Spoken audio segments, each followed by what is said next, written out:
High, আমি Mahua. Welcome back to another mini blog. আর আজকের ওয়েদারটা কাইন্ড অফ এরকম কিছু একটা ছিল। এরকম ওয়েদার একদিক থেকে যেরকম ভালো, কি সেরকম গরম লাগবে না, বেশ ঠান্ডা ঠান্ডা ওয়েদার। কিন্তু আমার না এরকম মেঘলা মেঘলা ওয়েদার একদমই ভাল লাগে না। হ্যাঁ, এর মেন রিজন হলো এইরকম ওয়েদারে মনে হয় সারাদিন শুয়ে বসে থাকি, কারোর এই সকাল সকাল ওঠার একদমই ইচ্ছে করে না।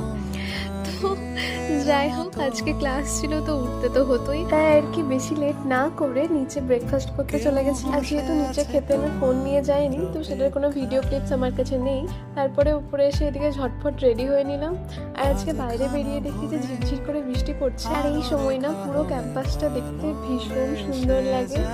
এই বৃষ্টিতে আমরা ক্যাম্পাসের মধ্যে থাকি বলে অতটা কিছু বুঝতে পারি না, কিন্তু যারা বাইরে থেকে আসে বা সোদপুরের পিজি বা ফ্ল্যাট ভাড়া নিয়ে থাকে, তাদের অ্যাকচুয়ালি কলেজ আসতে প্রচণ্ড প্রবলেম হয়। কারণ এরকম ওয়েদারে রাস্তাঘাটের যা কন্ডিশন থাকে, এটা না বলাই ভালো। আর আজকে সকালের দিকেই ক্লাস ছিল, রিসার্চের পড়া সেরকম ক্লাস ছিল না, তো হোস্টেল চলে আসি। তো that's it for today. Stay tuned, by.